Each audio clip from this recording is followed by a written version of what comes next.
Assalamualaikum warahmatullahi wabarakatuh. Perkenalkan, kami dari kelompok 4 yang beranggotakan dengan saya sendiri, Khalifatun Hasanah. Yang kedua ada Vivit Ajeng Murtiningrum. Yang ketiga ada Febi Putri Rahmawati. Yang keempat ada Faizal Putra Dewanta. Yang kelima ada Sadewa Febrianto. Dan yang terakhir ada Aulia Zahira. Di sini kami akan menyampaikan sedikit tentang materi distribusi binominal, Poisson, dan normal. Baiklah, kami akan menjelaskan materi di slide berikutnya. Distribusi binomial. Pengertian distribusi binomial. Distribusi binomial ditemukan oleh seorang ahli matematika berkebangsaan Swiss bernama Jerome Bernoulli. Oleh karena itu, distribusi binomial ini dikenal juga sebagai distribusi Bernoulli. Distribusi binomial berasal dari percobaan binomial, yaitu suatu proses Bernoulli yang diulang sebanyak n kali dan saling bebas. Suatu distribusi Bernoulli dibentuk oleh suatu percobaan Bernoulli trial. Sebuah percobaan Bernoulli harus memenuhi syarat keluaran yang mungkin hanya salah satu dari sukses atau gagal. Jika probabilitas sukses P, maka probabilitas gagal H sama dengan 1 min P.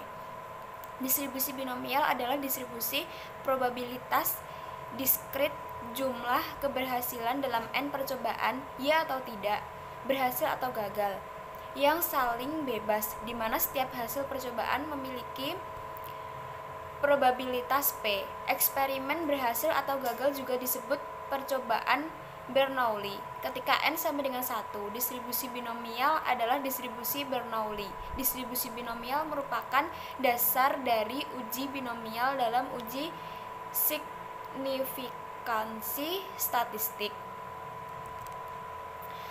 Ciri-ciri distribusi binomial. 1. Ciri-ciri pertama, distribusi binomial adalah bila jumlah n tetap dan P kecil, maka distribusi yang dihasilkan akan miring ke kanan, dan bila P makin besar, maka kemiringan akan berkurang, dan bila P pencapaian 0,5, maka distribusi akan menjadi simetris. Bila P lebih besar dari 0,5, maka distribusi yang dihasilkan akan miring ke kiri.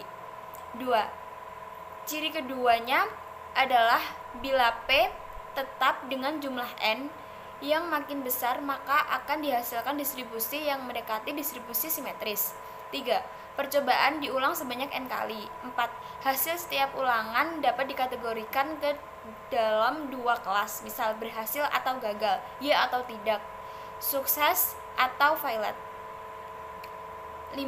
Peluang berhasil atau sukses dinyatakan dengan P dan dalam setiap ulangan nilai P tetap. Peluang gagal dinyatakan dengan H, di mana H sama dengan 1 min P. 6. Setiap ulangan bersifat independen, satu dengan lainnya. Percobaan binomial. Secara langsung, percobaan binomial memiliki ciri-ciri sebagai berikut. A. Percobaan tersebut dilakukan berulang-ulang sebanyak n kali.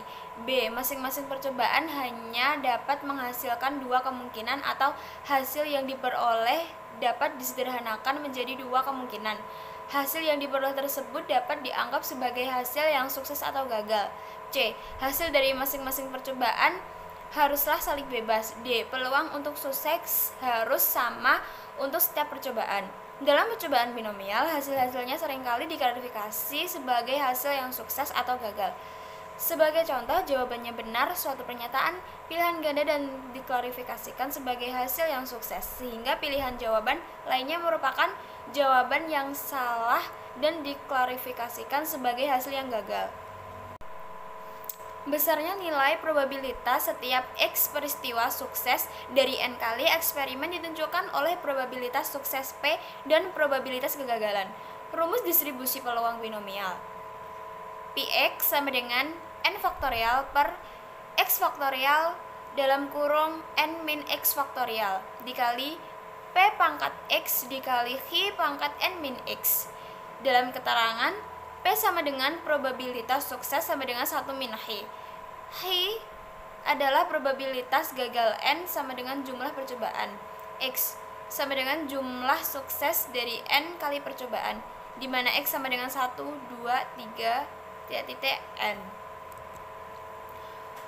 Contoh, suatu survei menemukan bahwa 1 dari 5 orang berkata bahwa dia telah mengunjungi dokter dalam sembarang bulan yang dinyatakan. Jika 10 orang dipilih secara acak, berapakah peluang 3 di antara sudah mengunjungi dokter bulan lalu? Pembahasan. Pada kasus ini, N sama dengan 10, X sama dengan 3, P sama dengan 1/5, dan H sama dengan 4/5, sehingga jadi peluang 3 orang yang dipilih sudah mengunjungi dokter bulan lalu adalah 0,201. Distribusi Poisson. Pengertian distribusi Poisson. Distribusi Poisson adalah distribusi teoritis yang berhubungan dengan variabel random diskrit, seperti halnya dengan distribusi binomial. Ada 2 kategori yang mungkin timbul pada populasi. Timbulnya tiap kejadian yang mengikuti distribusi Poisson adalah independensi. Setiap kejadian mempunyai probabilitas yang tetap. Jumlah individu yang dihadapi besar sekali, sedangkan peluang timbulnya suatu individu termasuk kategori tertentu kecil sekali. Timbulnya Poisson ditemukan oleh Poisson. Penerapannya hampir sama dengan distribusi binomial, hanya membutuhkan syarat P lebih kecil dari 0,05 dan N lebih besar dari 20. N besar dan probabilitas untuk menjadi sangat kecil. Ciri-ciri distribusi Poisson. 1. Banyaknya hasil percobaan yang terjadi dalam selang waktu atau daerah tertentu tidak bergantung pada selang waktu atau daerah lain yang terpisah. Yang kedua, probabilitas terjadinya suatu hasil percobaan selama suatu selang waktu yang singkat sebanding dengan panjang selang waktu tersebut. Yang ketiga, probabilitas bahwa lebih dari satu hasil percobaan akan terjadi dalam selang waktu yang singkat atau daerah yang kecil dapat diabaikan. Dan yang terakhir, mempunyai karakteristik yang sama dengan distribusi binomial, namun mempunyai total seluruh kejadian percobaan yang sangat besar, atau lebih dari 50, serta probabilitas hasil kejadian yang sangat kecil, 0,1, sama dengan 10% atau lebih kecil.